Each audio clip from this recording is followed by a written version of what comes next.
On va lire simplement, le verset 1, d'accord? Et Corinne, si tu veux me le lire, s'il te plaît. Puis, ayant appelé ses 12 disciples, il leur donna le pouvoir de chasser les esprits impurs et de guérir toute maladie et toute infirmité. Voilà, on s'arrêtera là. On s'arrêtera là. Dans ce monde dans lequel nous vivons, il est drôlement tumultueux, et il n'y a pas un jour où on ne nous répète pas ce qui va nous tomber sur le coin de la figure. Hein. Vous voyez? Maintenant, on nous parle qu'il y a un nouveau virus qui va arriver, encore plus terrible. On nous parle de la guerre, on nous parle de l'eau, de l'électricité, enfin, on nous parle de tout. Mais le problème, c'est que quand on nous parle de tout, c'est catastrophique. C'est la catastrophe. Vous voyez? Voilà, tout est catastrophique. Et les gouvernements, surtout le nôtre, comment se fait-il qu'ils n'ont même pas la sagesse, un peu de sagesse quand même. Comment ils n'arrivent pas à comprendre que si les peuples, si notre société, les femmes, les enfants, les jeunes, se révoltent aujourd'hui, mais comment ne pas comprendre que déjà le peuple français a vécu pendant 2 ans dans cette peur du virus. Parce que comme c'est passé, ça y est, hop, vous savez, on a oublié. Mais est-ce que nous connaissons les conséquences qu'il y a dans les êtres humains d'être enfermés et qu'on sortait dans la rue, on était menacé d'une amende, hein, et que même on pouvait aller en prison si on ne voulait pas payer l'amende. Il y a eu des choses terribles pendant 2 ans, des choses terribles. Quand on est père et mère et qu'on a un enfant, tout parent sait que si son enfant va traverser une période vraiment difficile, eh bien, il y a des conséquences. Et ce qui se passe aujourd'hui, surtout dans notre pays, c'est le résultat de certaines conséquences qu'il n'y a pas eu dans les autres pays. Parce que c'est dans les autres pays, il n'y a pas ce qui se passe chez nous. À tel point que les États-Unis et surtout le président Poutine a dit qu'il surveillait de près ce qui se passe en ce moment. Vous voyez? Car ce qui se passe en ce moment, ce n'est pas une petite affaire. Vous voyez? Parce que quand ils disent que les Russes, là, on n'en veut pas, ils ne font pas partie de l'Europe, ben ils se trompent. Parce que si le président Poutine s'inquiète pour nous, c'est parce qu'il n'est pas contre l'Europe. Autrement, il ne s'inquiéterait pas pour nous. Pourquoi? Parce qu'il sait que la France est un pilier. Il sait que la France est très important parce que par rapport à ce qu'il pense de lui, que ce serait un ignorant, loin de là, le président Poutine n'est pas un ignorant. Le président Poutine n'est pas du tout un sot. Il connaît l'histoire. Il sait ce que c'est que l'histoire.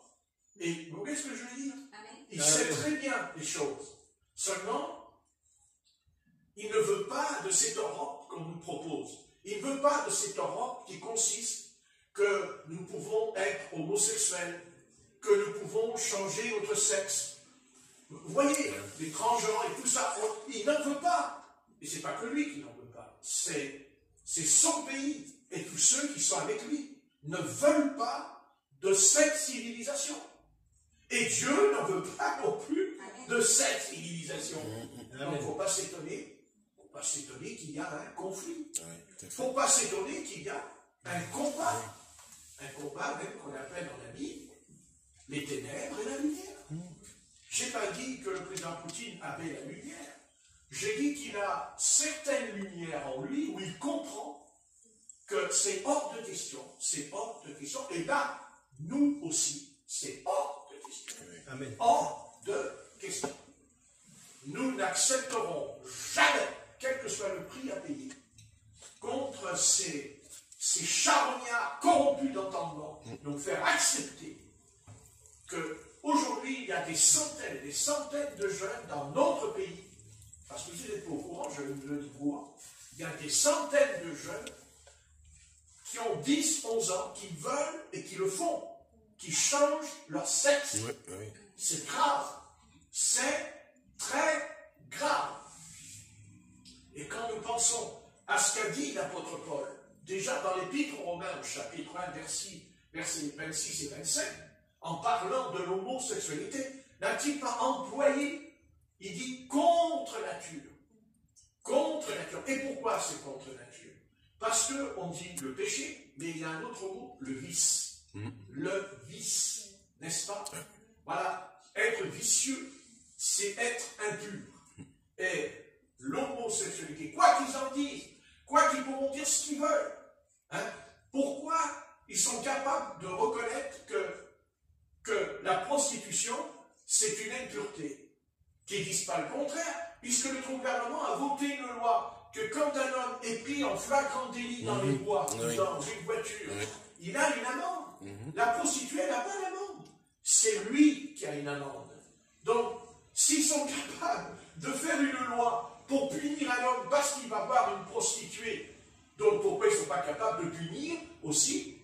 Pourquoi ils n'ont pas fait une loi quand deux homosexuels, ils se voient et qu'ils le font aussi? Parce que ça, ils le font. Ah bon? Oui, il y a plein d'homosexuels qui font l'homosexualité et qui se font payer. Oui. Ils ne le font pas gratuitement. Qu'est-ce que vous croyez? C'est un business, ça aussi. Et croyez-moi, c'est un sacré business. D'accord? Et quand c'est l'homosexualité, alors là, on ferme les yeux. Et quand c'est un homme et une femme, je ne justifie pas la prostitution. Pas du tout. Pas du tout. Ah non, d'abord, quand je dis Fantomas, on ne peut pas m'accuser. Je n'ai pas dit son nom.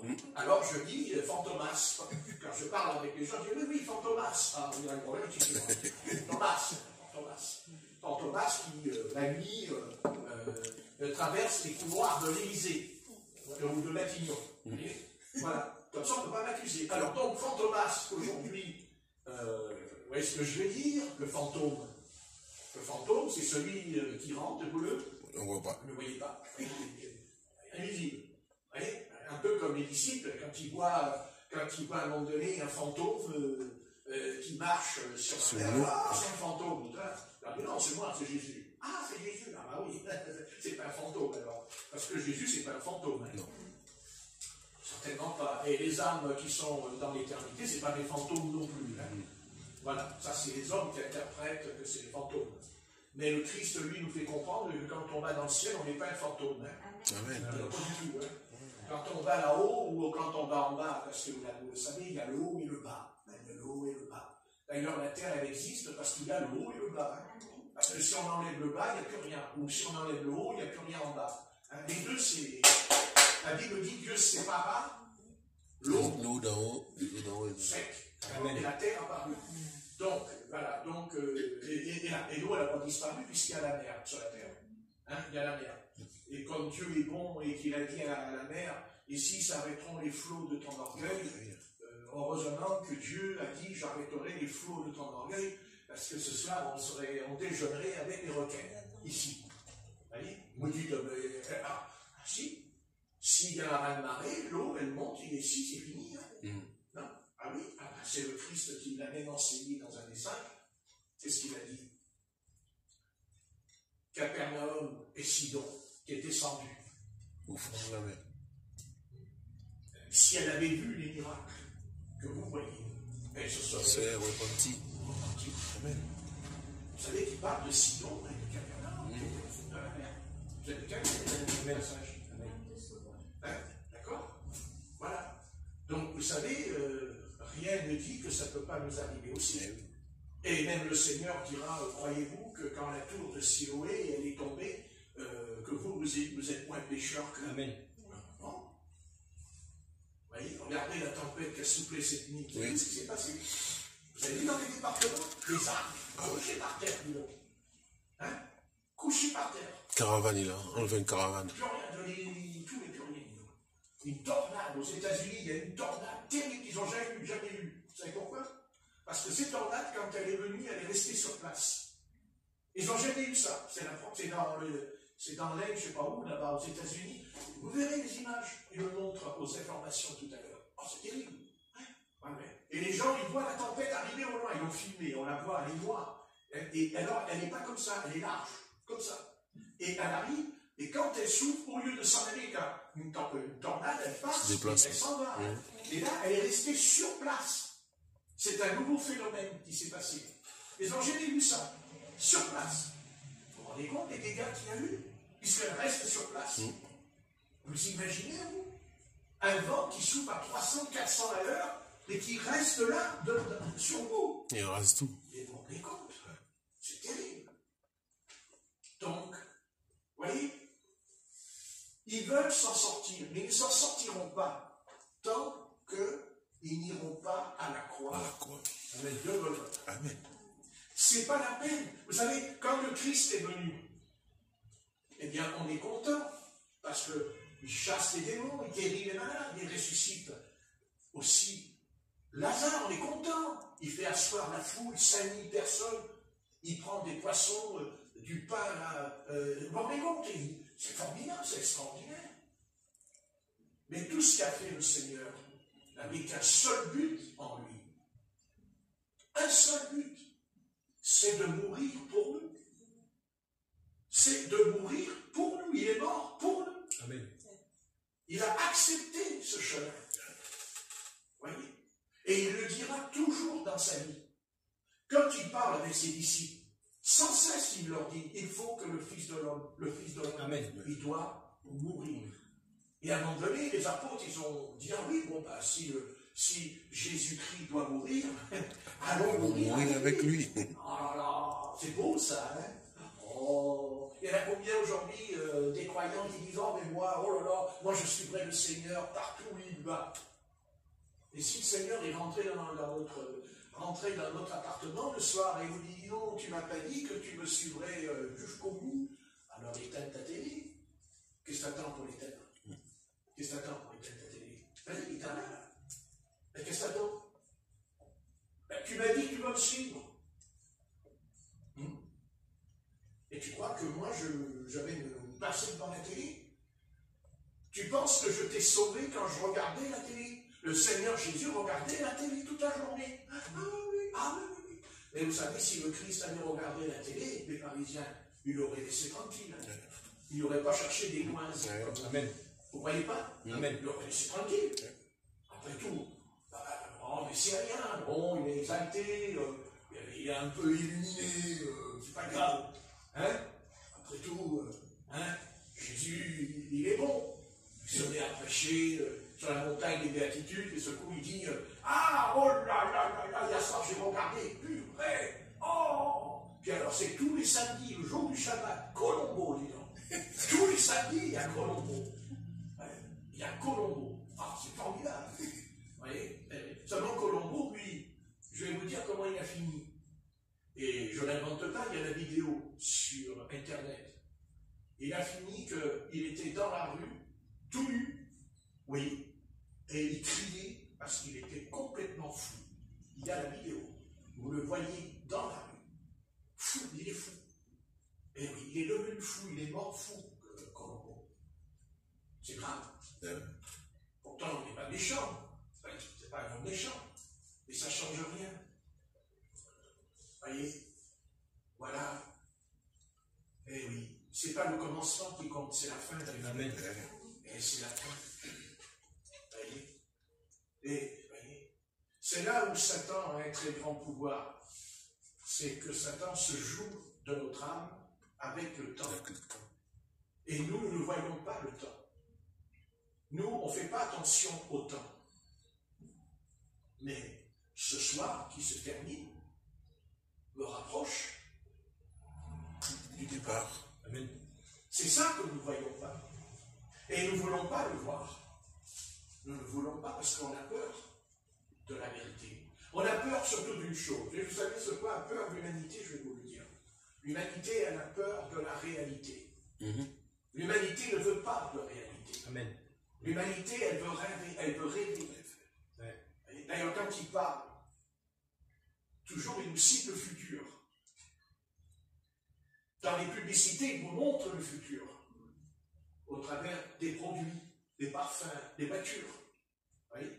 Mais vous êtes là devant le poste, et vous dites, oui mais, oh purée, la voiture, elle est formidable. Oh, dis donc, la technologie, c'est dedans, tu vois. Mais la voiture, tu la regardes, et tu n'auras jamais la voiture qu'on te montre. Et non, tu n'as pas les moyens. Alors pourquoi montrer toutes ces choses, sachant que presque tout le peuple, je dis oui, n'a pas les moyens de s'acheter une voiture à 50 000 euros, 60 000 euros. Donc déjà, vous voyez, c'est terrible. Ces publicités sur les voitures, elles sont terribles. Moi, si j'étais le chef de l'État, je les enlèverais. J'enlèverais ça de la télévision. Parce que vous vous rendez compte la souffrance de millions de foyers, Amen. de Français qui voient ça et qui se disent, mais comment je peux l'acheter? Alors bien sûr, on va vous amener à faire un crédit. Et ce crédit va permettre à ce que peut-être que vos enfants ne mangeront pas comme il faut à table. Vous voyez? Là, ce sont des petites choses en prêchant. Mais moi, je prêche le Christ.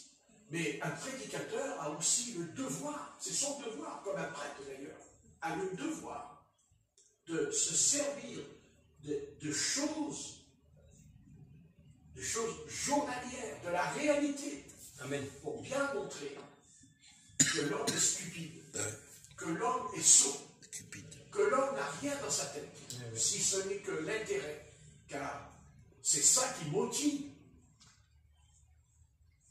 Quand les centrales syndicales font la grève, ils diront ce qu'ils voudront, mais ils ont quand même dit qu'ils avaient reçu des millions et des millions d'euros. Oui. La somme, ils l'avaient dit, je ne me rappelle pas, une sacrée somme qu'ils ont reçue. Ce qui leur a permis de continuer.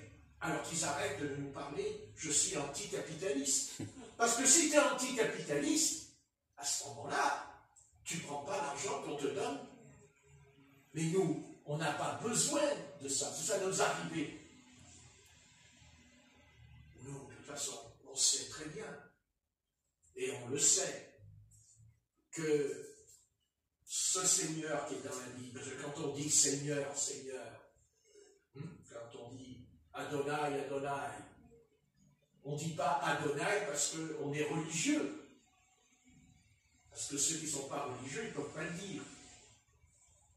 L'apôtre Paul, sur le champ de mer, chemin de Damas, il dit Adonai, qui es-tu? Mais pourquoi? Parce qu'il était dans la religion judaïque, parce qu'il a grandi toute sa jeunesse. Et même il dira je suis de la tribu de Benjamin. Vous voyez ce que je veux dire?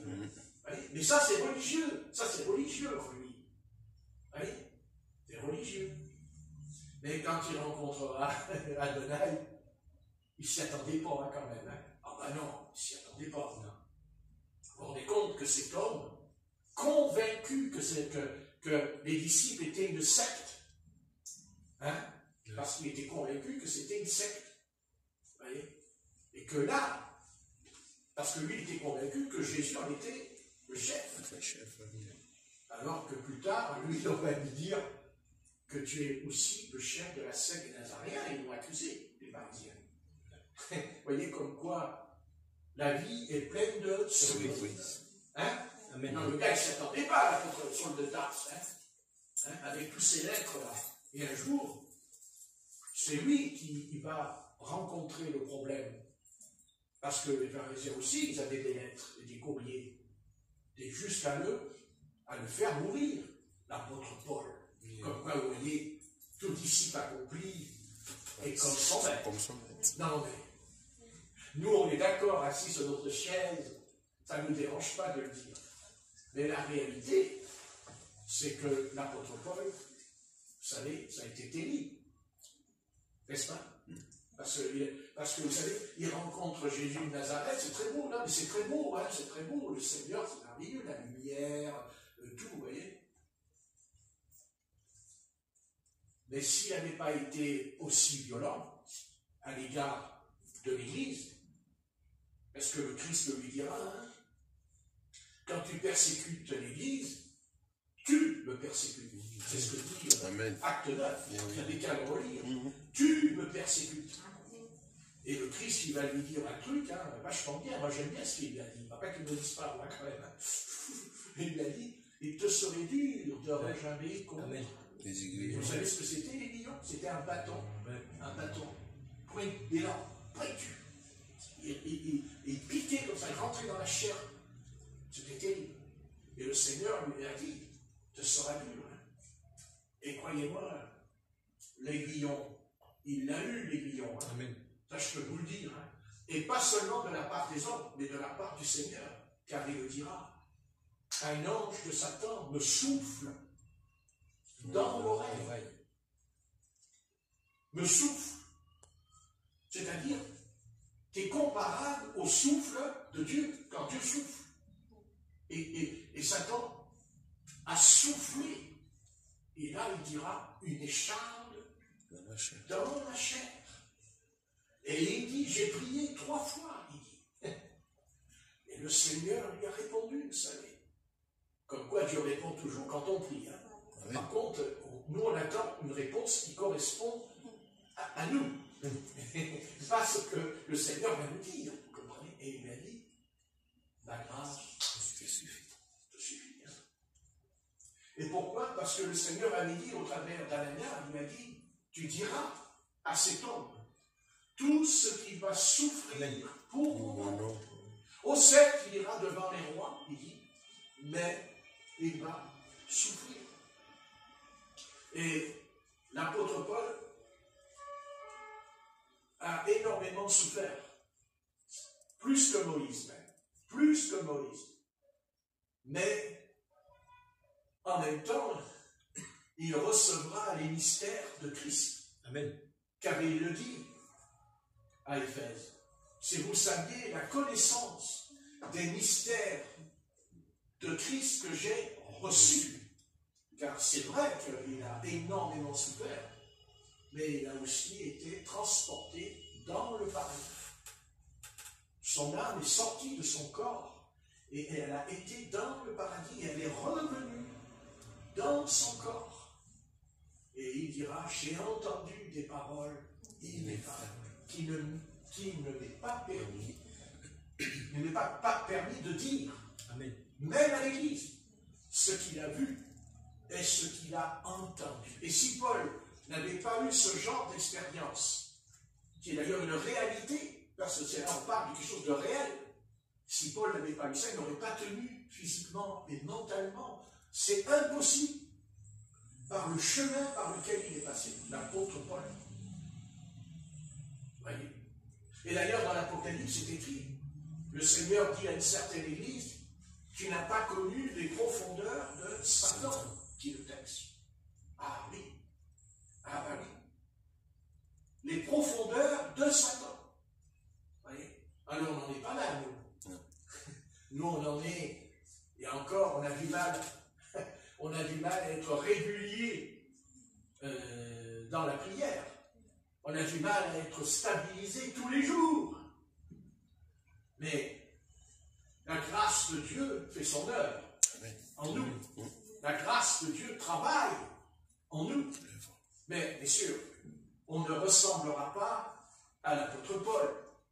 Mais vous vous rendez compte, même si le Seigneur permettait un quart de ce qu'il a eu en nous, on ne tiendrait pas longtemps. Et surtout dans notre monde dans lequel nous vivons aujourd'hui. C'est impossible. Impossible. On ne pourrait pas. À moins que Dieu nous enverrait dans d'autres pays. Bien sûr.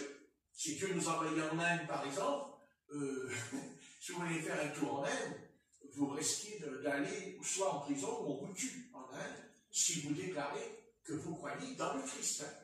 Pas comme ici. Hein. Ici, c'est... Enfin, pour combien de temps? Pour l'instant. On verra. On verra. Hein? Ça y est, je sais que je fais un peu plusieurs conversations, mais je ne peux pas faire autrement, je suis créé comme ça. Mais, vous savez, je vais rajouter encore un autre truc.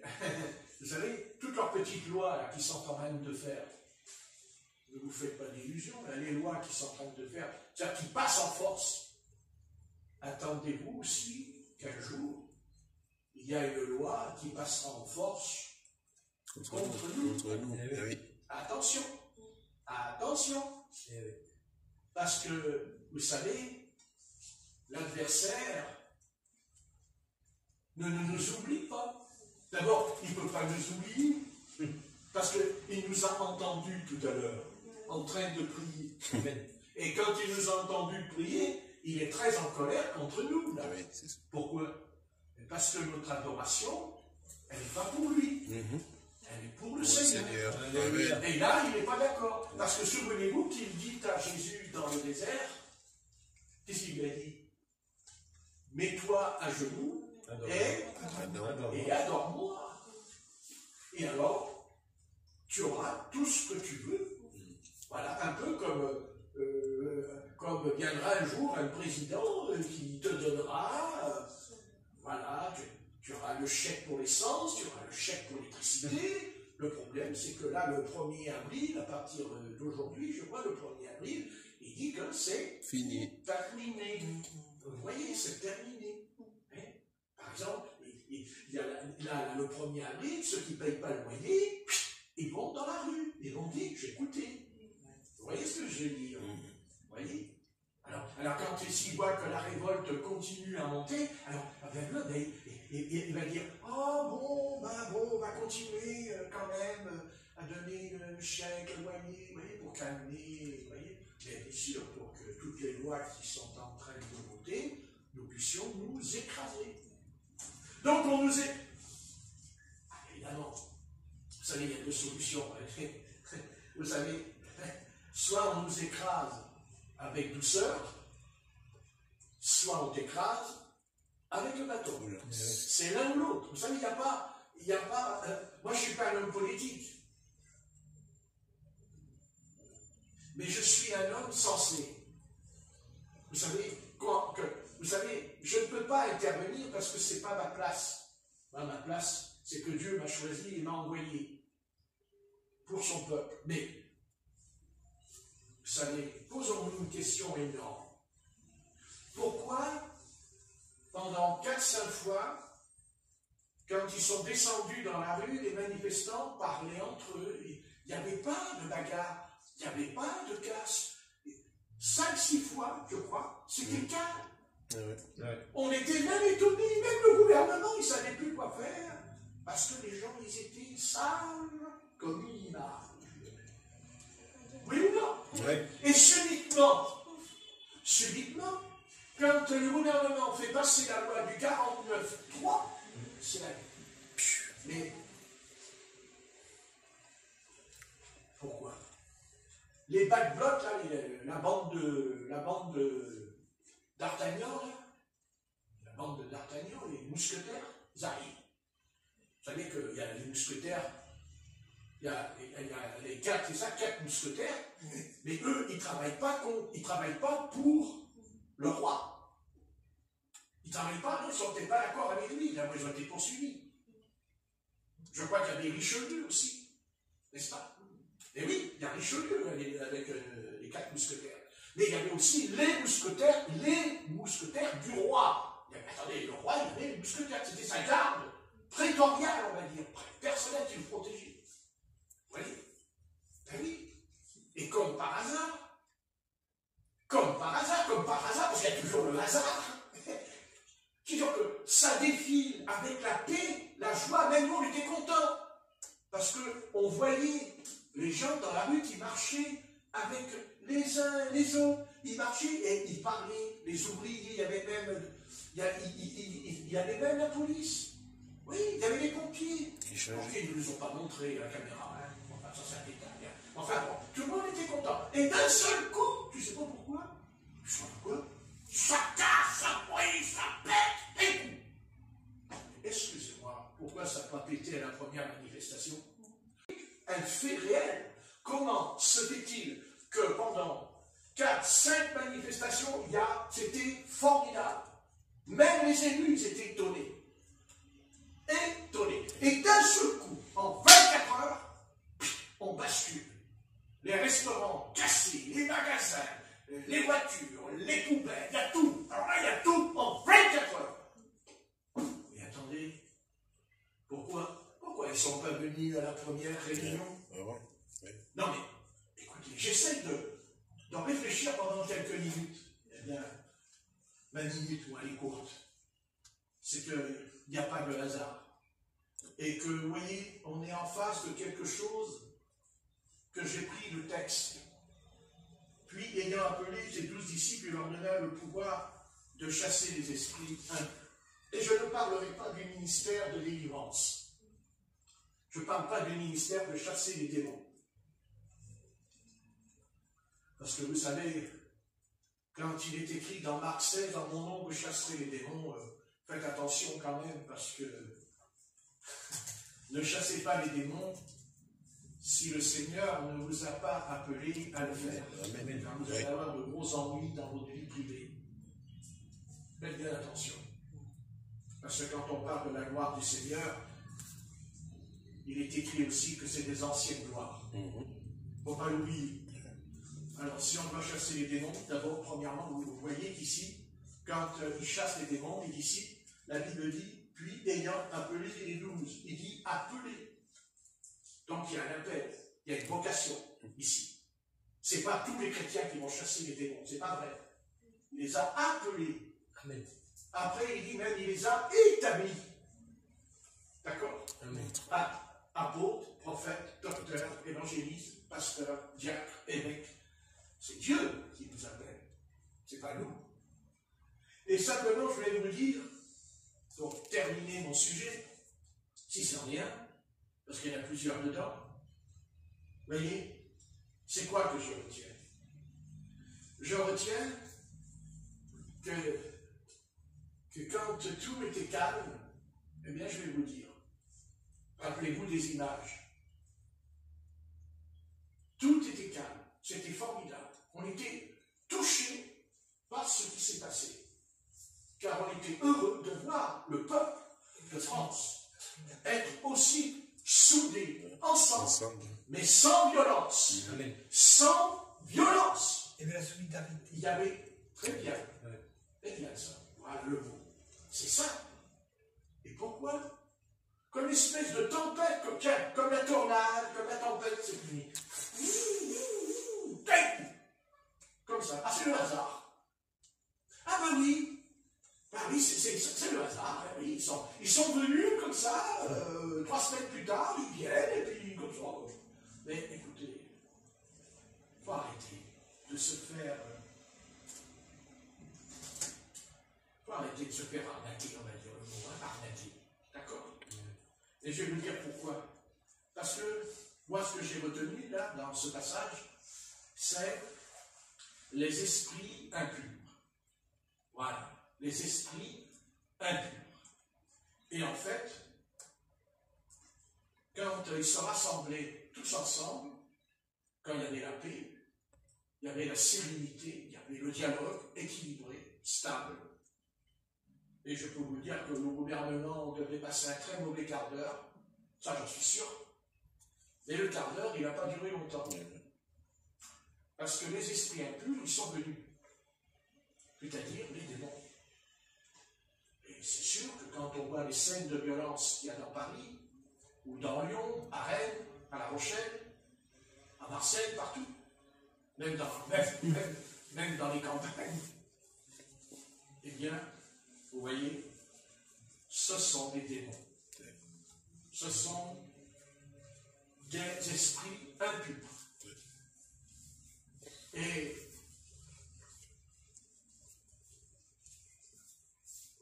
tant il y aura l'impureté sur un peuple, ou dans la vie de quelqu'un, tant il y aura l'impureté, c'est-à-dire la souillure, tant il y aura ça, il y aura toujours ce genre de choses que vous vivez en ce moment, quand vous regardez les informations. Vous ne pouvez pas vous attendre à autre chose.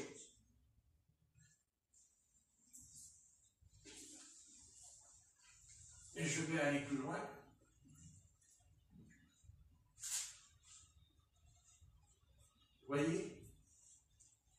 il n'y a pas de feu sans allumette. Et l'allumette, parce que pour moi il n'y en a qu'une, qui a mis le feu. Je ne dis pas son nom.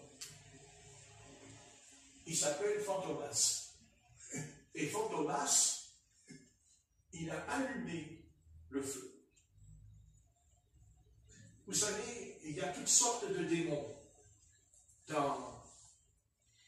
Il y a toutes sortes de démons. Mais il y en a un qui est particulier. Et qui d'ailleurs, ce démon, c'est Satan lui-même. C'est lui-même, Lucifer. Je vais vous le dire. Vous savez ce que c'est? C'est être têtu. Être obtus. Et quelqu'un qui est têtu, vous ne pouvez rien faire. Parce qu'il n'écoute personne.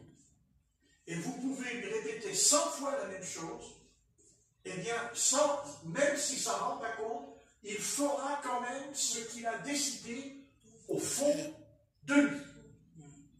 Oui, c'est certain. C'est être têtu.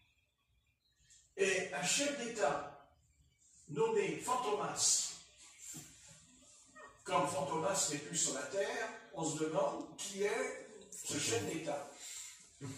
Mais on est libre de penser ce qu'on veut. Oui, exactement.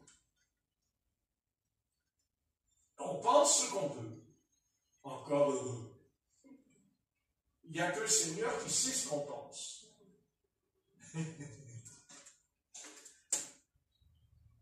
C'est rigolo, hein? Il y a Fantomas qui arrive.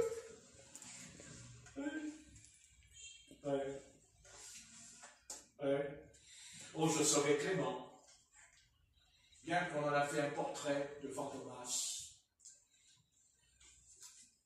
Adolf Hitler. Non. Rappelez que l'ennemi est dans la rue. N'est-ce pas? Oui. Oui. Vous savez, rien ne se fait et rien ne se dit dans l'univers qu'il y aurait une part de vérité. Il y a toujours une part de vérité. N'est-ce pas? Pas toute la vérité. Mais il y a une part de vérité. D'ailleurs, Fantomas, il nous a dit que certainement qu'il était le Seigneur Jésus. Si. Oui, Fantomas, il dit qu'il est le Seigneur. Il dit même l'Antichrist. Vous voyez? Remarquez, c'est bien. Au moins, il s'identifie, celui-là. Vous voyez? Mais peut-être qu'il est aussi Jésus-Christ dans sa tête, parce que ça tourne pas rond. N'est-ce pas? Parce que je veux dire, parce que moi, je pense que l'Antichrist, le vrai, quand il va venir, il ne va pas nous le dire. D'après la Bible. Parce qu'il vient avec surprise. Il viendra quand on l'attend le moins. Donc, nous avons là un Fantomas qui a besoin d'aller voir un psychiatre. Vous avez remarqué, peut-être qu'il voit un psychiatre, peut-être qu'il en a un. Voilà. Mais ça nous fait rire et en même temps, ça nous fait un peu peur parce que quelqu'un qui est dans cet état, nous ne savons pas de quoi il est capable de faire ou ce qu'il pourrait faire. Par exemple, en ce moment, dans sa tête, parce qu'il a une tête, Fantomas, en ce moment, il est en train de penser à quelque chose d'important. Il le pense. Et croyez-moi, il le pense et même il prépare quelque chose. Nous savons que tout ce qu'il prépare, lui, c'est toujours avec des articles de la Constitution. Lui, il ne fait rien sans citer l'article de la Constitution. Il a que ça dans la bouche. La Constitution, le Premier ministre, la Constitution. Et bien sûr, l'article, comme l'article 49.3, ou les retraites, c'est fini. Parce que même s'il continue, ça ne sert pas à grand-chose. C'est bon. Allez. Voilà. Mais il a un autre article, Fantomas. Un article que très peu de citoyens de la République connaissent. Eh oui. C'est l'article 16. Alors, qu'est-ce que c'est que l'article 16? C'est intéressant ce que vous parlez. On aime bien quand il nous parle du Seigneur, mais de temps en temps, un petit peu de choses comme ça. Hein. Qu'est-ce que c'est que l'article 16? Alors, l'article 16, c'est quoi? Eh bien, c'est la dictature. C'est-à-dire que l'article 16 donne tout pouvoir au président de Fantomas. Vous voyez, je m'ai dit la République, Fantomas. Il a tout pouvoir à Fantomas. Et c'est-à-dire qu'il a le droit d'envoyer l'armée chez vous, pas la police, l'armée, qui peut rentrer chez vous. C'est l'article 16. Et vous emmener, comme ça s'est passé avec le maréchal Pétain. Et l'article 16 permet d'instaurer la loi martiale en France. C'est-à-dire couvre-feu, contrôlé par l'armée dans la rue, l'armée partout, dans les rues, avec des armes, pas avec, comme la police, avec traillette. Ça s'appelle l'article 16. Et ça, c'est dans sa tête. Ça, c'est dans sa tête, je le sais. Je sais que c'est au fond de lui. Et il est en train de le préparer avec des personnes avec lui en ce moment. C'est certain. Parce que je le sens. Il est en train de nous préparer un sale coup. Il est en train de nous préparer, parce que avant de mettre l'article 16 en marche, il ne peut pas le faire non plus tout seul. Il faut qu'il ait l'autorisation de l'Assemblée, du Sénat et de la Constitution là, qui s'occupe. Vous voyez? Des sages. Voilà. Mais il le pense. Pour qu'on arrête, pour qu'ils arrêtent de manifester, pour qu'ils n'aillent plus dans la rue, ce sera interdit. Et si on ne veut pas la doubler, eh bien, l'article 16 dit, tu n'as pas une amende, hein, tu vas en prison tout de suite. Tu vas en prison tout de suite. Ça s'appelle l'article 16 de la Constitution de la République. Vous pouvez vous renseigner, vous verrez ce que je dis dans cet instant. Et ça, c'est dans sa tête. C'est dans sa tête. Donc, il y a deux solutions. Soit ça s'arrêtera, et puis bon, on va rentrer dans l'ordre, tout va redevenir calme. Mais je n'y crois pas que ça va redevenir calme, puisqu'il va continuer à vouloir changer encore des lois. Donc, ça ne se fera pas dans la douceur, ça se fera dans la confrontation, dans des choses terribles, et en même temps, nous aurons aussi l'armée des mauvais esprits qui vont venir, là, les mauvais esprits, qui cachent tout, et lui, vous savez, tout ça, ce n'est pas le hasard. Voilà, ce n'est pas le hasard. Il n'y a pas de hasard. Parce qu'on ne peut pas me faire croire que pendant 5 ou 6 manifestations, il y avait une paix formidable, et que d'un coup, ça a basculé en une journée, hein, et pas dans la journée, dans la soirée. N'est-ce pas? À la fin de la manifestation, quand il fallait rentrer à la maison, ça a craqué. Ding! Alors écoutez, il faut arrêter. Il y a autre chose derrière. Il y a un pouvoir démoniaque, un pouvoir diabolique. Il y a dans... je ne dis pas que tous ces gens qui ont tout cassé sont tous pour ce pouvoir. Mais dedans, il y a des personnes, il y a quelque chose de très important. Car vous savez, une chose qu'il faut que vous compreniez bien, c'est dans la vie, hein, d'ailleurs. Et l'apôtre Paul aussi, c'est assez curieux, l'apôtre Paul ce soir, a beaucoup vécu ce phénomène. Dès qu'il y a une foule, il y a la révolte. Amen. Je dis, et ça vient comment? Par un homme. Vous lirez pour Paul avec Silas. Amen. Un homme. Un homme. Donc, il y a une, je ne sais pas, ou plusieurs personnes dans la masse. Vous voyez ce que je dis? Parce que la masse, elle suivra un mouvement. C'est-à-dire qu'à un moment donné, il y en a un qui prend un bâton, il casse la vitrine, et les autres, pour des raisons qu'on ne peut pas comprendre, ils vont prendre les bâtons. Ça ne veut pas dire qu'ils sont comme lui. Mais lui, il sait ce qu'il fait. Il sait pourquoi il a pris le bâton. Il sait pourquoi il a mis le feu au conteneur. Il sait pourquoi il a mis le feu aux voitures. Il sait ce qu'il fait. Parce qu'il a été mandaté, parce qu'il a le pouvoir. Mais moi, son pouvoir, moi, je ne le vois pas seulement politique. Les esprits impurs. Vous voyez, comme quoi, le texte de la parole est prêché depuis des siècles, dans le sens qu'on chasse les démons, les délivrer des démons. Mais non, on peut, vous voyez, le Saint-Esprit peut montrer quelque chose d'autre. Amen. C'est ce qui m'est arrivé là, quand j'ai prié. Vous voyez? Les esprits impurs. Voilà. Voilà. Voilà. Et d'ailleurs, les esprits impurs, c'est curieux parce que Jésus, quand même, Jésus, je veux dire, sa première tâche à Jésus, ça a toujours été, quand il commence son ministère, c'est qu'il prêche la repentance. On est d'accord? Oui. Il prêche la repentance. Vous voyez? Mais à un moment donné, vous voyez, ça va plus loin. C'est-à-dire que le ministère du Seigneur va plus loin. Donc d'ailleurs, Jean-Baptiste n'a jamais pu faire comme lui. Car Jean-Baptiste, malgré qu'il avait la puissance et l'esprit d'Élie sur lui, n'a pas chassé les démons. Amen. Ça veut dire que nous sommes des êtres humains, avec une âme, un corps et un esprit. Mais là, il faut faire attention. Parce que si Dieu dit l'Esprit de Dieu soufflait au-dessus des eaux, ça veut dire donc que, puisqu'il y a le mal, puisqu'il y a les ténèbres, ça veut donc dire qu'il y a un autre esprit.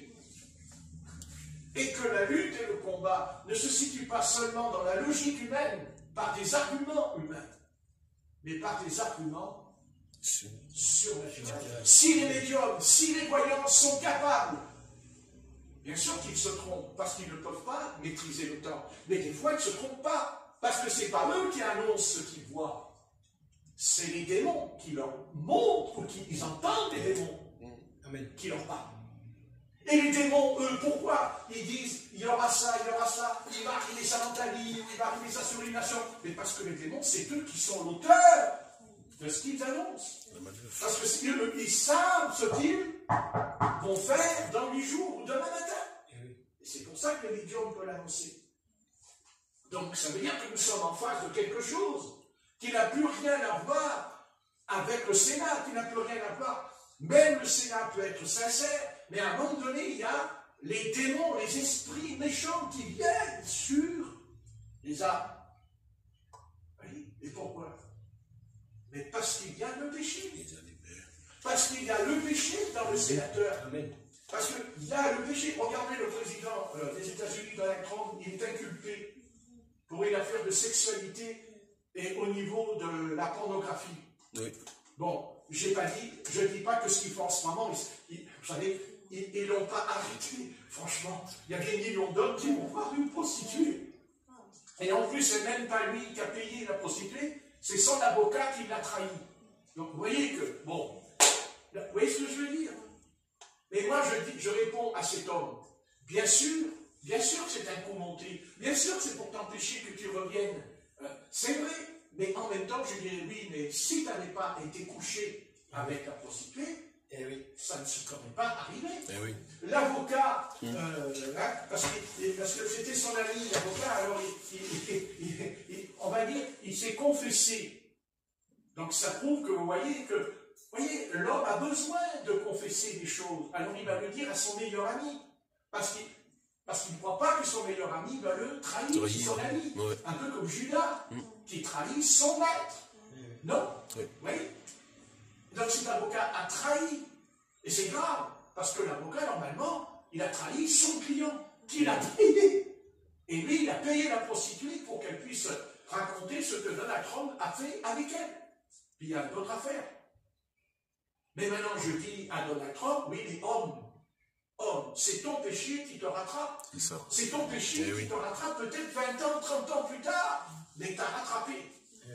Il t'a rattrapé parce que le péché nous attend dans un tournant précis.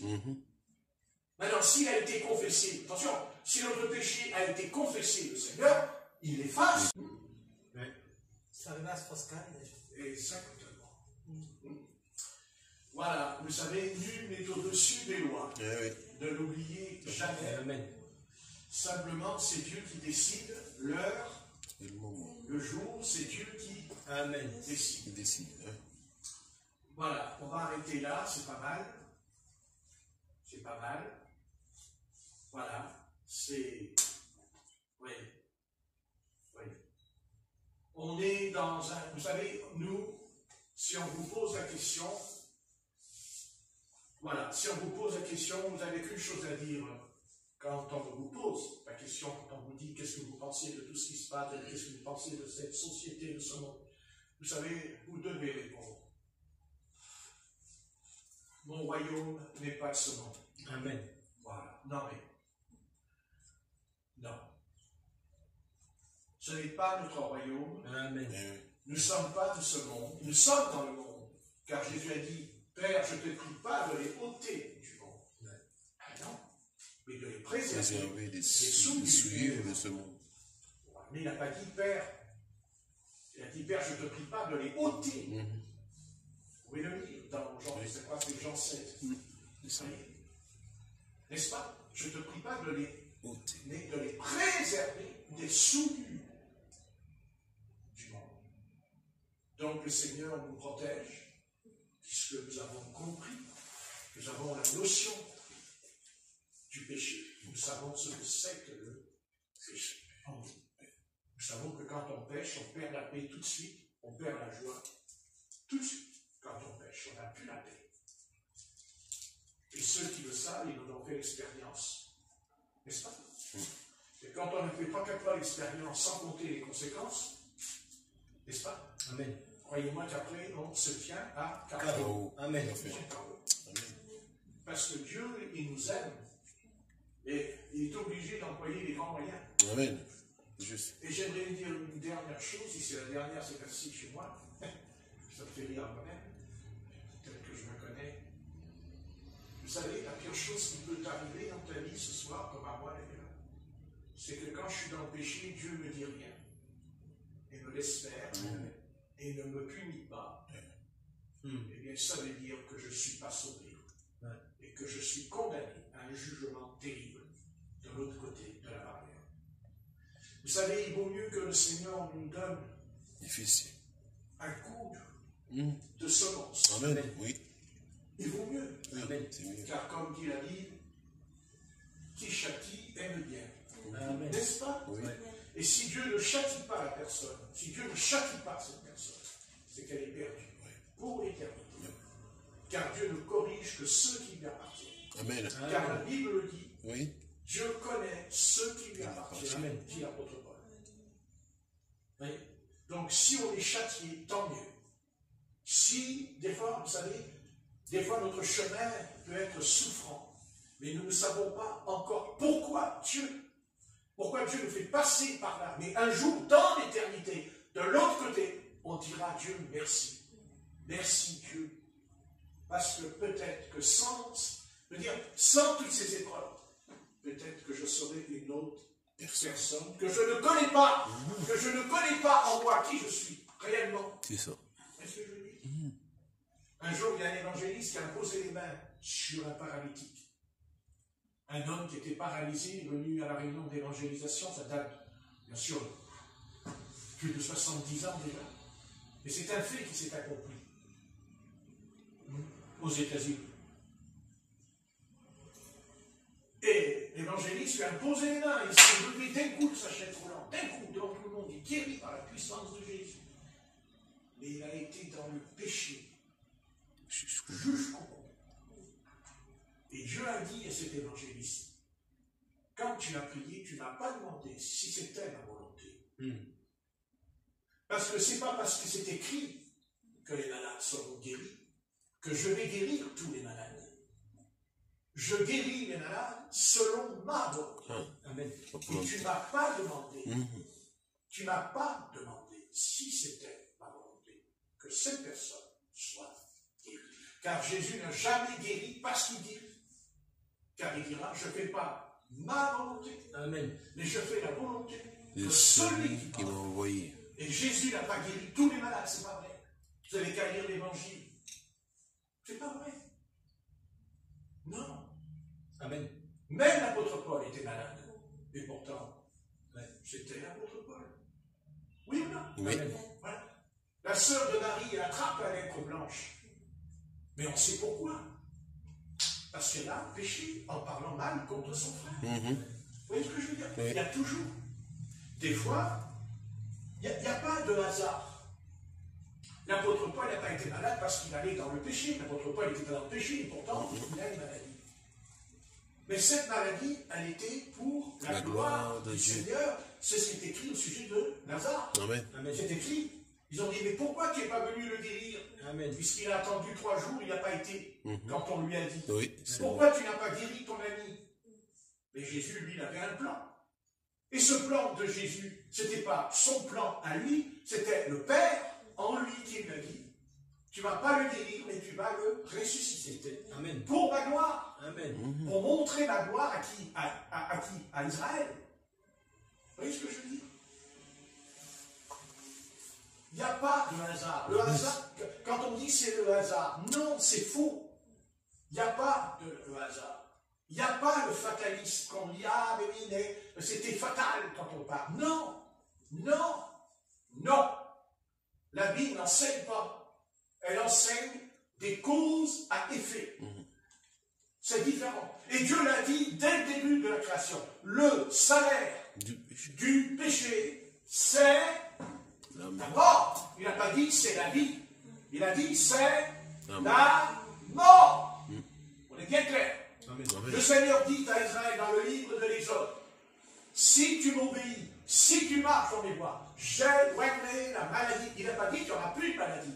Non, il a dit j'éloignerai la maladie du milieu. D'accord? Alors, qu'importe s'il y a en nous une maladie, il ne faut pas commencer, faut pas s'incriminer en disant oui, mais le Seigneur ne m'aime pas, il m'a abandonné. Non, pas du tout, il ne t'a pas abandonné. Mais toi, tu ne sais pas. Tu ne sais pas que si tu étais avec une bonne santé, tu ne sais pas ce que tu vas faire. Et moi, je sais où tu vas aller. Je sais ce que tu vas faire si tu es en bonne santé. Tu ne le sais pas. Parce que la bonne santé, elle nous pousse. Par exemple, quand on est malade, on ne sort plus. On est d'accord? On ne peut pas sortir. On a tellement mal qu'on ne peut plus sortir. Mais quand je suis pas mal, je sors, oui ou non? Donc, il y a des causes à effet. Il faut être intelligent un peu. Donc, Dieu sait. Dieu sait. Je n'ai pas dit que Dieu ne va pas guérir. Mais Dieu sait le jour et l'heure où il va carrément nous guérir. Amen. Et il y a une deuxième chose aussi. On peut être guéri progressivement par rapport à notre degré de perfectionnement, de spiritualité. Moi, j'ai connu un aveugle, pas un aveugle, un garçon qui avait la clérose en pâte et qui venait. Il venait avec des béquilles. Et après, il est venu, il ne prenait plus de béquilles. Et puis après, il est revenu et il les a repris. Et j'ai dit, mais Seigneur, pourquoi il reprend les béquilles, puisqu'il les a quittées, les béquilles? Eh bien, l'Esprit de Dieu m'a dit, parce que quand il a laissé tomber les béquilles, eh bien, il était sur la voie de la guérison, parce qu'il venait ici, parce qu'il marchait dans tes... Vous voyez, parce qu'il était bien avec nous. Mais un jour, il a changé. Il a changé, il a commencé à s'éloigner de l'assemblée, il a quitté l'assemblée, il est parti. Il est venu, il est parti. Mais il est revenu des béquilles. Ça veut dire que le Seigneur pouvait le guérir, mais pas d'un coup, mais progressivement, par rapport à quoi? À sa consécration, par rapport à ce qui se dépouillait du néant. Amen. Ça aussi, ça fait partie de la guérison. C'est pas obligé de se faire une guérison spontanée. D'ailleurs, toute guérison spontanée dans l'Évangile, elle est surtout, pourquoi? La guérison, c'était pour démontrer que Dieu était vivant. Amen. Voilà, que Dieu existait. Amen. C'est pour ça qu'il y a des guérisons dans La gloire de Dieu. Voilà. Mais maintenant, Dieu, lui, son œuvre en nous, c'est pas, je comprends que quand on souffre, on veut être guéri. Je sais, moi-même, j'ai souffert. Donc, faut pas, c'est pas vrai. J'ai jamais dit le contraire. Je sais très bien ce que ça fait mal. Mais, ce qui m'intéresse, moi, c'est mon âme. Amen. Et mon âme, elle peut être malade sans le savoir. Eh oui. Eh oui. Eh oui. Parce que là, on ne la voit pas. Mais on l'entend. Puisqu'elle parle, elle a le verbe. Vous voyez ce que je dis? Amen. Donc mon corps, il peut être en bonne bonne santé, mais mon âme, elle peut aller dans l'adultère, elle peut aller dans la fornication, elle peut aller dans voler, mentir. Ça, c'est l'âme. Eh oui. Et cette âme-là, elle a besoin d'être guérie. On peut être même, on peut être notre âme. Elle peut être même malade psychiquement, sans que pour autant on aille aussi flirter des prostituées. C'est pas obligé, c'est pas que ça, le péché. Ça, c'est le résultat du péché. C'est un attribut du péché. Mais le péché, c'est quand mon âme est malade. Si je n'ai pas prié dans la journée, c'est que mon âme, elle est malade. Oui. Si je ne lis pas la Bible dans la journée, c'est que mon âme, elle est malade. Amen. Quand mon âme elle relit la Bible, ou même quand mon âme elle prend un livre pour étudier de la part d'un théologien, voilà, Dieu a voulu qu'il y ait aussi des théologiens ils ont fait des études, ils ont appris l'hébreu, le grec, c'est bien. Oui, c'est bien. Eh bien, quand on s'y intéresse, notre âme, elle monte. Amen. Notre âme, elle monte, elle monte, elle monte. Parce que notre âme, elle est en bonne position. Mais quand on arrête de le faire, qu'est-ce qui se passe? Comme un abîme. Il change.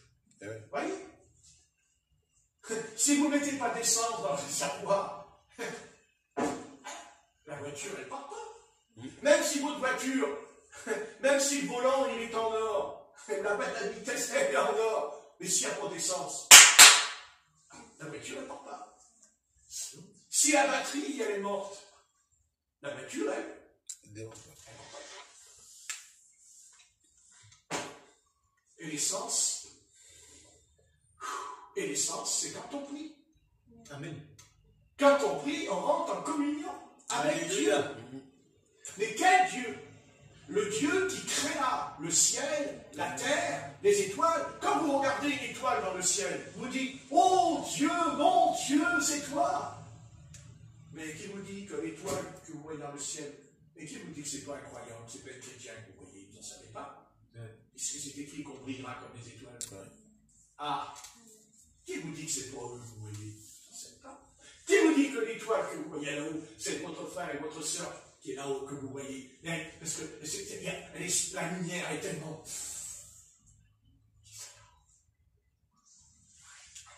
Amen. Et qu'un jour, on te verra, on dira, oh, la belle étoile! Et toi, tu diras, ouh, ouh, ah, je ne suis pas Fantomas, hein, ouh, moi. Vous brillez. Et si c'était vrai, ce que je dis ce soir, et si c'était très vrai que les étoiles, c'est les rachetés que vous voyez qui brillent dans le ciel, et que c'était pas ce qu'ils disent, des planètes et des planètes, soi-disant. Amen. Moi, je connais qu'une seule planète. Elle s'appelle Terre. Et pourquoi elle s'appelle Terre? Parce que c'est Dieu qui a dit qu'elle s'appelait sec, Terre. Parce que c'est Dieu qui a séparé l'eau. Vous voyez? Et le sec. Dieu, mais quand ils disent Mars, la Lune, Pluton, tout ce que ça, il n'y a pas d'avis. Ça fait des... Écoutez, depuis que je suis né, ils font tout pour me faire croire que Mars est habité. Alors ils ont inventé un mot. Il y a sur Mars, comme par hasard, le M, les Martiens. Comme par hasard, oui, comme par hasard. Le problème, c'est que depuis que je suis petit, j'entends que Mars, soi-disant que sur Mars il y a la vie, mais depuis, toujours pareil. Mais il n'y a rien. Parce que la Bible dit qu'il n'y a rien. Amen. Mais la Bible dit que sur la terre, Dieu créa la terre. Alléluia. Alléluia. Dieu créa la terre. Et même Dieu créa la terre et donne la preuve qu'il a créé la terre. Parce que Dieu va créer un peuple à lui. Amen. Parce que Dieu va créer une nation qui lui appartient à lui. Israël. Amen. Israël. Israël. Et Dieu montrera qu'Israël, et justement, c'est comme la terre qu'il a créée, comme la terre est souillée, comme la terre est dans le péché. Alors Dieu dit, je vais faire une nouvelle terre. Vous voyez, qu'est-ce qu'il fait Dieu? Il prend un peuple. Et Dieu va fonder un peuple au travers d'un homme, Abraham. Dieu fondera un peuple, Abraham, Isaac et Jacob. et les 70 patriarches, Dieu fonde. Et quand Jacob, et comment a été formé? Comment a été formée cette nouvelle terre? Par Jacob, que Dieu va briser au torrent de Jabbok. Dieu va briser au torrent de Jabbok. Dieu va lutter avec lui, l'ange. Et Dieu va lui briser la hanche. Et Israël, tu t'appelleras plus Jacob. Tu t'appelleras Israël, le prince de Dieu, le vainqueur. Alléluia. Alléluia. Alléluia. Dieu crée Israël. Pourquoi? Parce que Dieu, la terre, Satan, a corrompu la planète. Il a corrompu, mais Dieu sur la planète. Et c'est ce qu'il fera, de toute façon. Quand Dieu crée la terre et le ciel, qu'est-ce qui s'est passé? Quand vous lisez, qu'est-ce qu'il fait Dieu? Qu'est-ce qu'il fait Dieu? Il crée un jardin. Il crée un jardin. Il fait un jardin. Amen. Alléluia. Il a fait le jardin. Mais quand on lit, mais pourquoi Dieu a fait un jardin? Pourquoi Dieu fait un jardin? Puisque Dieu crée la terre tout entière, il n'a pas besoin de faire un jardin, Dieu. Et pourquoi Dieu créa le jardin? Et comment il s'appelle ce jardin? Il s'appelle le jardin d'Éden. Et pourquoi il s'appelle le jardin d'Éden? Parce qu'il dit à l'orient d'Éden, Dieu a fait un jardin. Et qu'est-ce qu'il fait Dieu dans ce jardin? Qu'est-ce qu'il fait Dieu? Est-ce qu'il dit qu'il fait quoi Dieu dans le jardin? Il plaça l'homme dans ce jardin. Dieu a mis une clôture autour du jardin. Donc le Christ dira lui-même, quand il parlera de l'huile et du réservoir, il dit j'ai mis une clôture autour de ma Bible. Alléluia. Amen. Voyez? Est-ce que vous comprenez? Voyez? Donc on sait que Satan est entré. Mais il est entré parce que Dieu lui a donné l'autorisation. Amen. Pour tester Adam, pour voir s'il allait être reconnaissant, s'il allait aimer Dieu qui l'a mis dans ce jardin. Et ce jardin, il n'est pas, c'est quelque chose d'à part. Parce que la Bible dit que dans ce jardin, Dieu a créé l'arbre de la connaissance du bien et du mal, et l'arbre de la vie. L'arbre de la vie. Ok. On peut dire ok parce que c'est ma façon de parler. Moi je suis un symbole. Vous savez, je suis un académicien, moi je suis un simple, mais ce qui sort de la bouche, je sais que c'est Dieu en moi qui me montre. Oui. Amen. Eh oui. Et comme Dieu ce soir aussi, il nous a mis dans un jardin. Amen. Christ. Car il dit, Père, je ne te prie pas de les ôter du monde, mais de les préserver des souillures du monde. Amen. Amen. Vous n'êtes pas content d'être dans ce jardin? Amen. Alléluia. Et je peux prouver que c'est vrai ce que je dis. Souvenez-vous du jardin de Gethsémane. Est-ce pas là que votre sauveur a été arrêté? Est-ce que c'est pas là qu'ils sont venus avec des bâtons pour le frapper? N'est-ce pas là que Judas le trahira? Dans le jardin, quand il l'embrasse. Il dit, tu livreras le Fils de l'homme par un baiser. Il dit, le Fils de l'homme a été livré par un baiser. Et même, le maître lui a dit, mon ami, dans la chambre haute, il a dit, mon ami, ce que tu fais, fais-le bien. Et il a dit aussi dans le jardin de Gethsémane, mon ami, et il a pris dans les bras, il est dans l'évangile de Jean, et il l'a embrassé. Vous voyez? Et ce soir, tu dois veiller sur ton jardin. Amen. Ton jardin, c'est ton cœur. Tu dois veiller sur ton cœur. Amen. Parce que c'est le jardin d'Éden. Amen. Mais il est en toi. Il est dedans. Ce jardin d'Éden. Amen. Ce jardin d'Éden n'est plus habité par l'homme ancien, mais par le nouvel homme. Alléluia. C'est pour ça que nous sommes nés de nouveau. Que nous sommes nés de nouveau. Vous comprenez ce que je dis? Et cet homme qui est nouveau, qu'est-ce qu'il est? Il est esprit. Amen. L'homme qui n'est pas né de nouveau, il est une âme. Parce que l'âme, elle est tombée, elle a chuté dans le péché. Alors pour nous sauver, Dieu nous a sauvés. Il dit, né d'eau et d'esprit. Né d'eau, ça ne veut pas dire... Quand il dit né d'eau, c'est pas que je suis né parce que je prends le baptême d'eau. Parce qu'il y a des millions qui ont pris le baptême d'eau qui ne sont pas nés de nouveau. Alors de quelle eau voulait-il parler? Mais de l'eau qui est la vie éternelle. Amen. Qui est la vie éternelle. Oui. C'est-à-dire cette eau qui coule, elle provient du Saint-Esprit. C'est le Saint-Esprit, l'Esprit Saint qui rentre en moi. Et qu'est-ce que dit le Christ à Saint-Martin? Il dit, de ton sein coulera des eaux. Un fleuve jusqu'à la vie éternelle. Alléluia. Vous comprenez ce que Amen. je dis? Voilà. On ne peut rien recevoir, on ne peut rien obtenir. On peut avoir la connaissance de la Bible. On peut faire de la théologie, et ce n'est pas mauvais. Mais non. Vous savez, quand on fait une fondation, on doit d'abord creuser, mes amis. On ne Oui. construit pas comme ça sans Sans creuser. fondation. Ouais. Voilà. Donc, la théologie est très bien. L'apôtre Paul, c'est un grand théologien, mais rempli du Saint-Esprit. rempli du Saint-Esprit. Il a les deux. Ouais. Il a les deux. Et il faut qu'on ait les deux. Amen. Et c'est ça qui ne va pas aujourd'hui. C'est qu'aujourd'hui, il y a des mouvements de réveil d'esprit, mais il n'y a pas la parole. Il n'y a pas la parole dedans. Il n'y a pas la doctrine apostolique dedans. Et Voilà, je c'est dis- ça qui va pas. Ouais. Eh oui. Vous comprenez?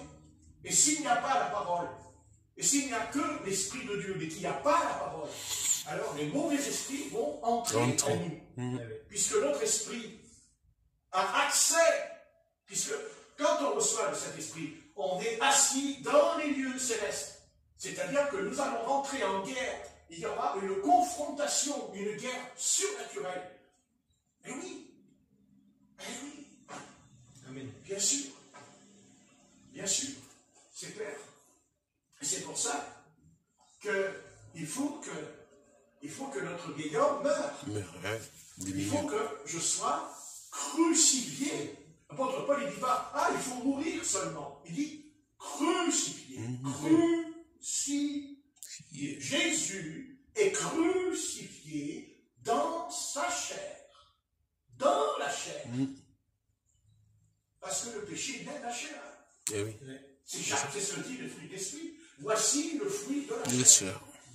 Galates chapitre 5, vous connaissez? Oui. Amen. Oui, voici la colère, l'animosité, tout, le mensonge. Il dit, ça, c'est le fruit de la chair. C'est-à-dire le vieil homme. C'est-à-dire notre âme. Notre nature. Vous voyez? Et Jacob a été brisé. Dieu, il brise Jacob. Car sans ce brisement, jamais Jacob aurait été appelé Israël. Et c'est un mot. Dieu dit que tu t'appelleras plus Jacob, tu t'appelleras Israël. Et lui, est-ce qu'il pouvait savoir à ce moment-là que Israël allait devenir une nation, un peuple qui existe encore ce soir pendant que je prêche? Avec tout ce qu'ils ont pris dans la figure, ils sont toujours là. Eh ouais. Parce que Dieu a dit à ta postérité Et quoi? durera éternellement. Voilà, c'est la Bible. Et la Bible ne se trompe pas. La Bible, c'est une épée. Et même, mais t'as pas de micro, moi je fais ça. Parce que c'est une hache. Il a dit Jean-Baptiste, la hache Amen. est mise à la Cogné. cognée de la Grâce. Racine. Alors des fois, ça fait mal. Des fois, ça fait mal. On dit, ouais, mais suivre le Christ, c'est dur. Mais non, c'est pas dur. Ah bon? Non.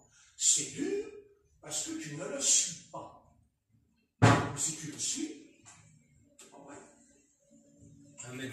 Si tu suis le Seigneur, tu auras la paix, la joie. Plus que ça.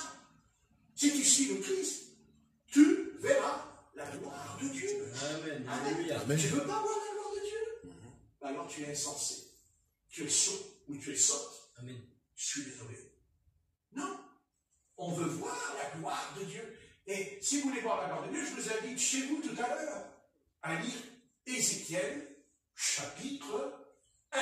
Vous lirez, soyez sincères, lisez-le. Et vous verrez la gloire de Dieu. Alléluia.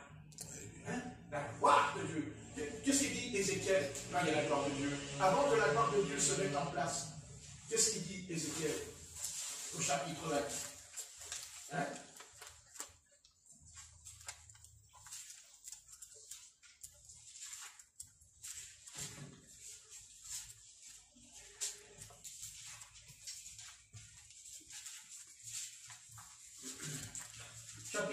Ézéchiel, j'arrête, je vous promets. Voilà, c'est bon. Mais ça fait rien, avec tout ce qui se passe là, il faut quand même. Hein? Voilà. Allez, on va lire ce verset qui est beau. Je trouve que c'est un verset merveilleux. Hein? On va le lire. Ézéchiel 1, verset 1.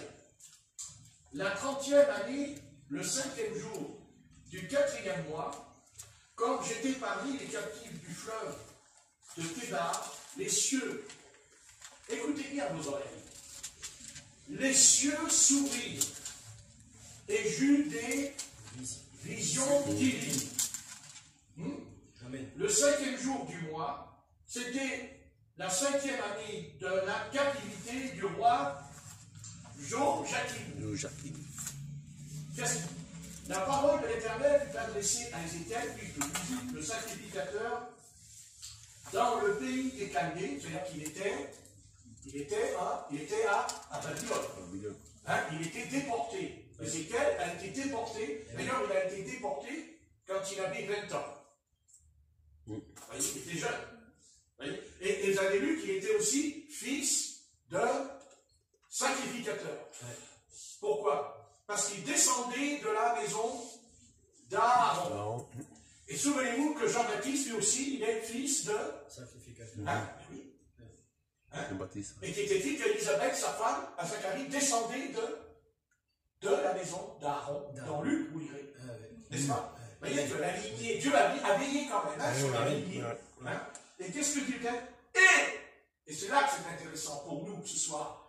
Et c'est là que la main de l'Éternel fut sur lui. Alléluia. C'est là que la main de l'Éternel fut sur lui. Et bien que Dieu nous entende et que Dieu ce soir puisse poser sa main sur nous. Amen. Sa main sur nous. Amen. Sa main bénie. Alléluia. Et nous aurons des visions. Et oui, c'est écrit. La main, c'est-à-dire le souffle du Seigneur, était sur lui quand il a prié, quand il a étudié la Torah. Et nous ne pouvons pas faire autrement. Amen. Dieu nous conduira là. Et c'est quoi la main du Seigneur ce soir sur nous? C'est le baptême dans le Saint-Esprit. Alléluia. Alléluia. Voilà.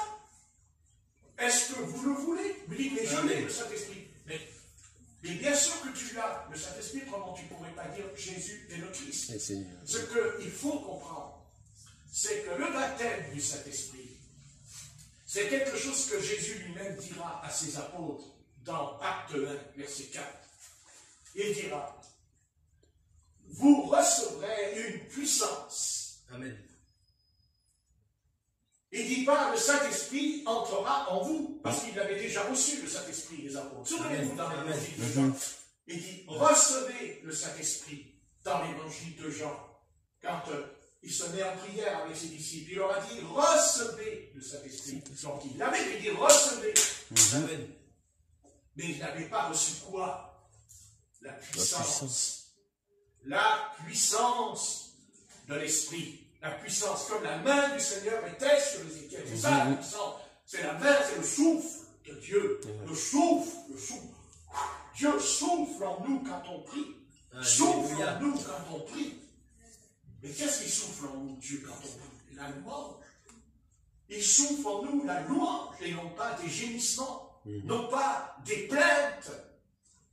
Quand Dieu souffle, on ne gémit plus. Amen. Comme Jérémie qui gémissait, qui se lamentait, et Dieu n'était pas d'accord avec lui. Pas du tout. Dieu n'était pas d'accord avec lui. Dieu ne sera jamais d'accord si tu gémis. Tu dois prier.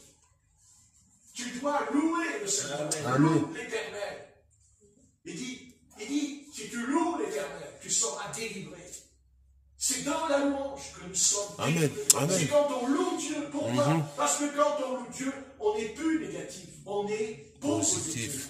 Alléluia. On loue le Seigneur. Vous comprenez? Chanter la gloire de l'Éternel. Au début, quand tu vas louer Dieu, tu ne sentiras rien. C'est ton intellect qui va le faire. Mais Dieu n'est pas un menteur. Dieu ne ment jamais. Alors Dieu peut envoyer un ange. Parce que n'oubliez pas que Dieu, il ne vient pas vers nous, Dieu. Ceux qui disent, ah, mais j'ai vu Dieu. Non, mais le gars, Je ne sais pas ce qu'il a vu, mais attends, seulement, tu vois. Il a vu Dieu, mais espèce de menteur. Arrête de mentir. Arrête de mentir. Personne ne voit Dieu. Amen. Mais on peut voir la gloire de Dieu. Alléluia. Alléluia. Voilà. Et la gloire de Dieu se manifeste différemment, vous verrez. Amen. Parce qu'elle se manifeste en image. Hein, en image. Diverses Oui, formes. maintenant.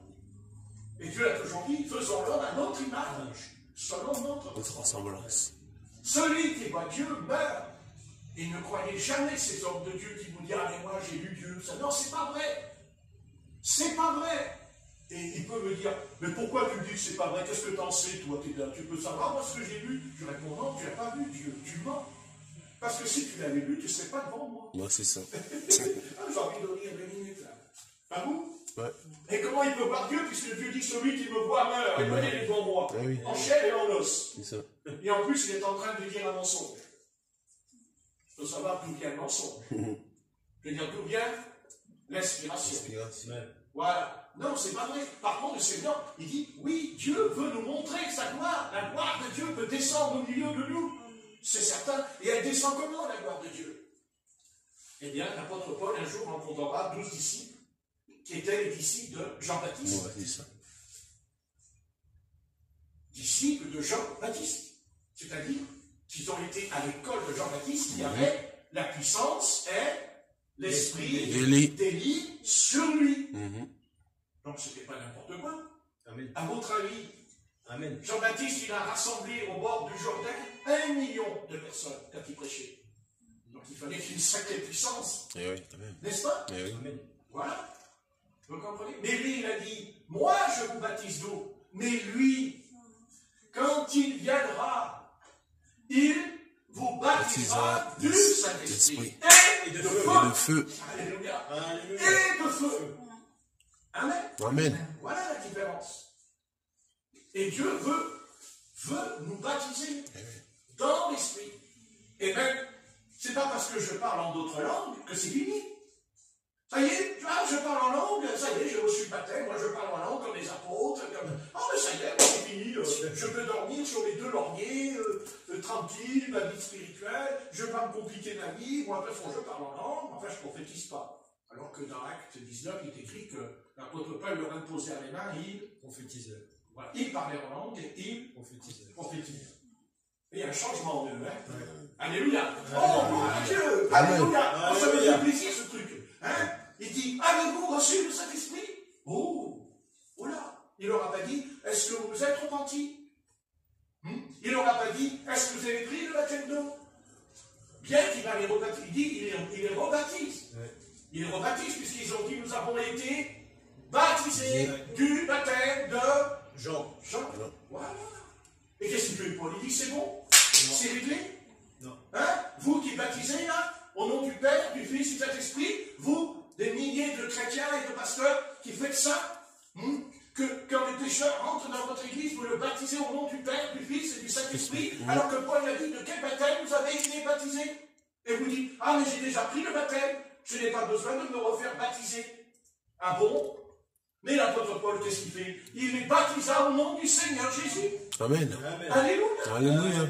Eh bien alors, est-ce que les disciples de Jean-Baptiste, ils ont contesté Paul en disant, mais nous on était avec le ministère de Jean-Baptiste, qui était quoi? L'Élie qui devait venir, car Jésus a dit, Élie est là. Il est là, au milieu de vous, dans Matthieu 11, vous lirez. N'est-ce pas? Eh bien non. Qu'est-ce que font ces 12 disciples? Ils quittent Jean-Baptiste. Ils quittent le messager. Et ils vont suivre l'agneau qui ôte le péché du monde. Seigneur Jésus. Moi, je vous baptise d'eau, vous direz. Mais lui, quand il viendra, et il ne dit pas son nom, hein, il dit quand il vient, il n'a pas écrit qui vient. Il dit, il viendra, vous direz. Il ne dit pas que c'est Jésus le Fils de l'homme. Il ne dit pas que c'est le prophète. Tout à fait. Il dit, il viendra.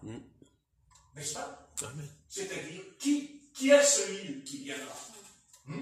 À votre avis? Celui qui suit. Vous pensez que, dans le texte, vous pensez que c'est Jésus qui vient là? Non. Quand Jean-Baptiste dit, il viendra brûler. Quand il viendra, lui, il vous baptisera. Qui viendra? Qui viendra? Oh Dieu, qui viendra? Oh Jésus, aide-moi. Qui viendra? Le Saint-Esprit viendra sur toi. Amen. Amen. Amen. Il viendra, Le consolateur. le Amen. consolateur. Amen. C'est de lui que Jean-Baptiste a parlé. Amen. Quand il viendra. Alors, il y a beaucoup de pasteurs qui disent, ah, quand il viendra, il parle de l'enlèvement. Non. Non, non, non, non. C'est pas l'enlèvement. Le consolateur. C'est pas le retour du Seigneur quand il viendra. Il viendra et te baptisera de feu et d'esprit. Est-ce que tu veux entrer? Est-ce que tu veux entrer dans cette vie spirituelle? Amen. Non pas une vie religieuse, fais pas ceci, ne fais pas là, ne va pas là. Non, non, non, des erreurs tu en feras toujours. Mais l'Esprit Saint qui rentre en nous, il va nous perfectionner. Amen. Car quand on reçoit le Saint-Esprit, c'est pour être perfectionné. Meilleur. C'est pas vrai. Amen. C'est pas vrai. Si un chrétien ne se perfectionne pas, si dans sa vie il ne change pas, n'est-ce pas? Si son caractère n'a pas changé, tout en étant religieux comme les pharisiens, il est dans l'erreur. L'œuvre du Seigneur, c'est de te changer. N'est-ce pas? Tu veux voir tes enfants qui croient au Seigneur? Change. Excusez-moi de parler ainsi. Je ne voulais pas le dire, ça m'a échappé. Tu veux voir ton enfant changer? Tu veux que ton enfant accepte? Alors change, te dit l'Esprit. Change. En moi, mais je changer. C'est ce que tu crois. C'est ce que tu crois.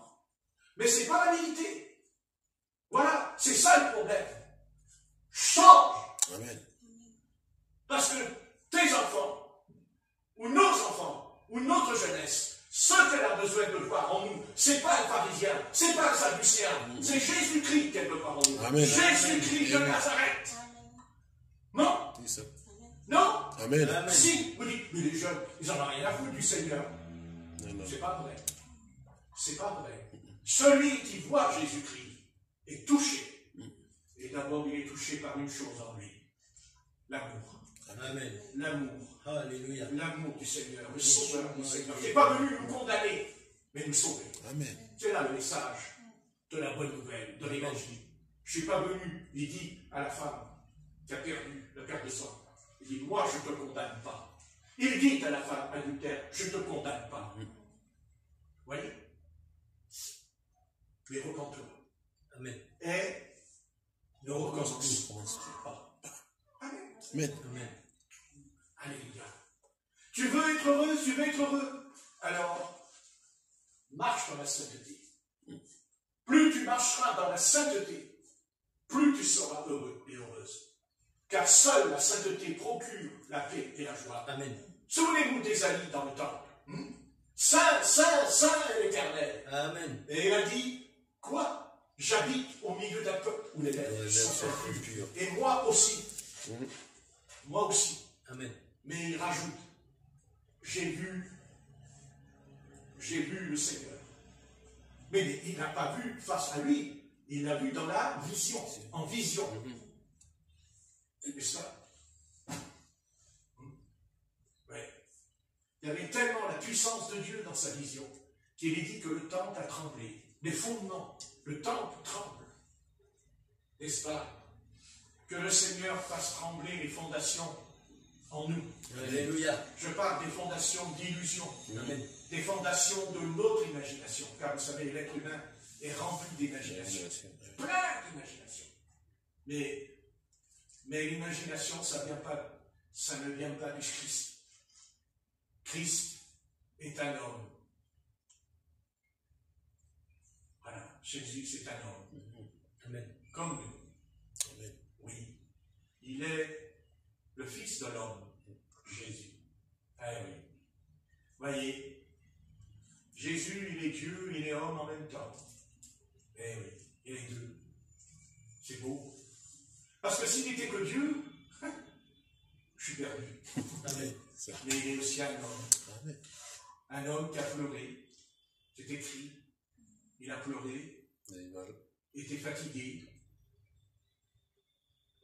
Il Mon fils de Jacob, il s'est assis, il était fatigué. Il a eu faim. Et oui. Et malgré qu'il est fatigué, alors là, il est un homme. Mais après, il est Dieu. Amen. Quand les disciples lui ont dit, mais tu ne manges pas, maître?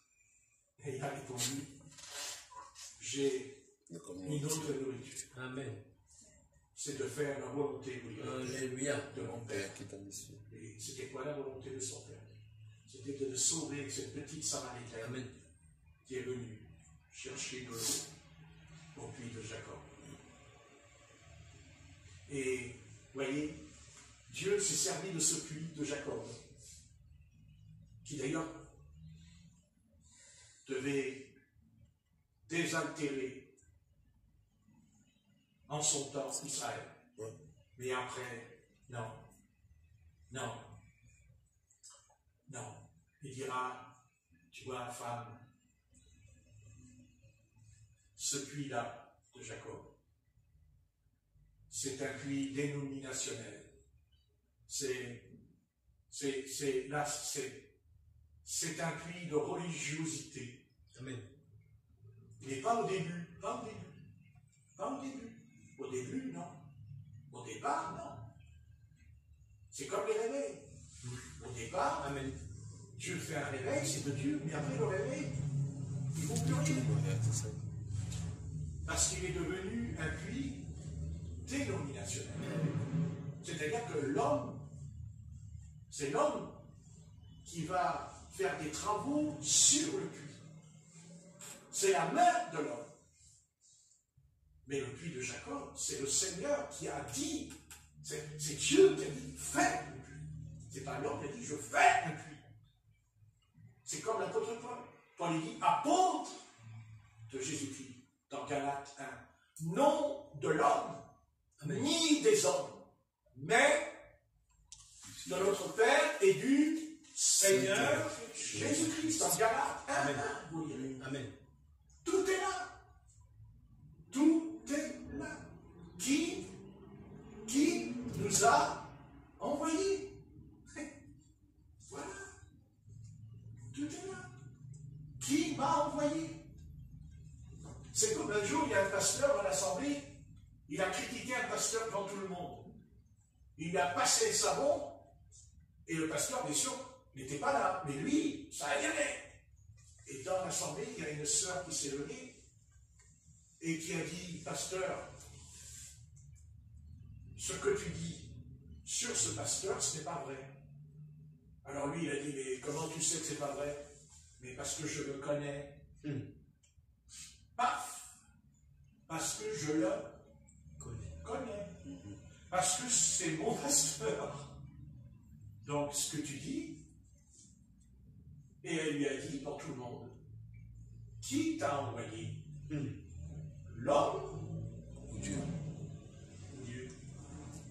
Parce que si c'est Dieu qui l'a envoyé, il n'aurait pas fait ça. Oui, tout à fait. Eh oui. À votre avis, c'est pas logique? Oui, C'est amen. ça. Dis pas des mensonges. Eh non. Heureusement qu'il y avait cette sœur qui était là. Parce que toute l'assemblée aurait cru sur le pasteur. Eh oui. Et quand il l'aurait vu, il aurait tourné le dos à cause de lui. Alors que ce n'était pas vrai. Mais s'il a parlé comme ça, c'est que Dieu ne l'a pas envoyé. Puisqu'elle lui a dit, je le connais. C'est-à-dire qu'elle connaît ce qu'il fait. Elle connaît cet homme de Dieu. Il est comme ça, il paraît. Donc, vous voyez, c'est ça qui est important. Qui m'a envoyé? Qui m'envoie? Qui me donne l'autorisation de prêcher ce soir? Qui me donne l'autorisation de faire une chose pareille devant la face de l'Éternel? Vous vous rendez compte ce que je suis en train de faire? Mais est-ce que je me rends compte moi-même que ce que je suis en train de faire?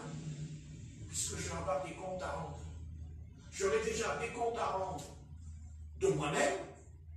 Alors là, je ne suis pas sorti de l'auberge. Et j'ai aussi des comptes de ce que je vous raconte. Amen. Au nom de qui je vous parle ce soir? Qui me donne l'autorisation de dire je parle de la part de Dieu ce soir? Mais oui, il y en a une. L'Esprit Saint est en vous. Amen. Amen. Voilà. Qui vous dit, non mais c'est vrai, c'est Amen. juste. Amen. Parce que c'est l'Esprit. Ah oui. Amen. Tout à fait. Parce que la Bible dit, l'Esprit rend témoignage Amen. à À mon mon esprit. Ouais. D'accord? Amen. Mais moi, je me pose aussi la question. Qui m'envoie? Qui m'envoie? Qui me fait que j'ai le droit de faire une chair, de monter en chair? Je suis en train de prendre la place de mon maître, là, ce soir. C'est le maître qui devrait être là, c'est pas Patrick.